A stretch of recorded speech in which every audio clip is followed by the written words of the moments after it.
স্বাগত সবাইকে আমাদের ইউটিউব চ্যানেলে আপনাদের সাথে থাকার জন্য ধন্যবাদ। আপনি নতুন হয়ে থাকলে সাবস্ক্রাইব করে পাশে থাকবেন, তবেই নতুন নতুন ভিডিও সম্বন্ধে আপডেট পাবেন।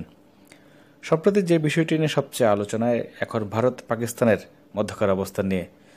কাশ্মীর সীমান্ত নিয়ে আসলে ভারত পাকিস্তানের মধ্যকার দ্বন্দ্ব দীর্ঘদিনের এবং এই সীমান্তে দীর্ঘদিন ধরেই তাদের উত্তেজনা বিরাজ করছে। বর্তমানে সম্প্রতি তাদের ভারতে ঢুকে পাকিস্তানের জঙ্গি সংস্থা যে হামলা চালিয়েছে, যার ফলে বেশ কিছু ভারতীয় সৈন্য নিহত হওয়ার ঘটনায় ভারত রাগান্বিত হয়েছে এবং তারাও পাকিস্তানে হামলা চালিয়েছে এমনটি বলেছে ভারতের পত্রপত্রিকাগুলি। তারা বলেছেন যে পাকিস্তানে হামলা চালিয়ে তারা 300-এর মতো নিহতের ঘটনা ঘটিয়েছেন, যদিও পাকিস্তান বিষয়টিকে অস্বীকার করেছেন এবং পাকিস্তান আসলে বলছেন যে যদি হামলা চালিয়ে থাকে তারাও তার পাল্টা হামলা চালাবে। কেউ আসলে কাউকে ছেড়ে দেওয়ার জন্য প্রস্তুত নয়। তবে বিশেষজ্ঞরা বা নিরাপত্তা বিশ্লেষক কিংবা আন্তর্জাতিক সম্পর্ক বিশ্লেষকরা বাংলাদেশে যা বলছে, তারা বলছে যে আসলে দুটি দেশেরই আসলে যুদ্ধ করার মতো আসলে পরিস্থিতি নেই যেহেতু, তবে দুটি দেশ রাজনীতি করার জন্য আসলে এই যুদ্ধের হাক ডাক দিচ্ছে বলে শোনা যাচ্ছে।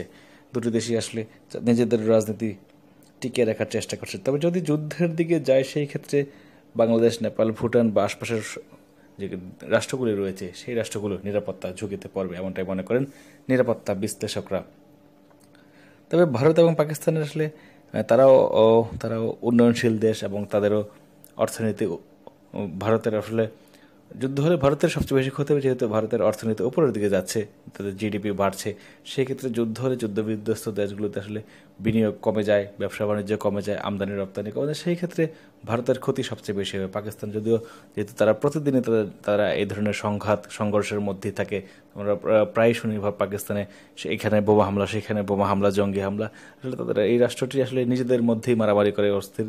তাদের সাথে ভারতের যুদ্ধ করতে গেলে সেই ক্ষেত্রে ভারতেরই আসলে ক্ষতি বেশি হবে এবং যদি শেষ অবধি যুদ্ধে গড়ায়, সেই ক্ষেত্রে আশপাশের রাষ্ট্রগুলো নিরাপত্তা ঝুঁকিতে পড়বে। সেই ক্ষেত্রে বাংলাদেশ কতটা নিরাপদে থাকবে তাও এখন একটি প্রশ্ন দেখা দিয়েছে। সেই কারণে বাংলাদেশ কিছুটা উদ্বিগ্ন। তবে নিরাপত্তা বিশ্লেষকরা বলছেন যুদ্ধটি আসলে হবে না, কারণ হচ্ছে গিয়ে দুটি দেশের কেউই চাইবে না যে তাদের অর্থনীতি ক্ষতিগ্রস্ত হোক।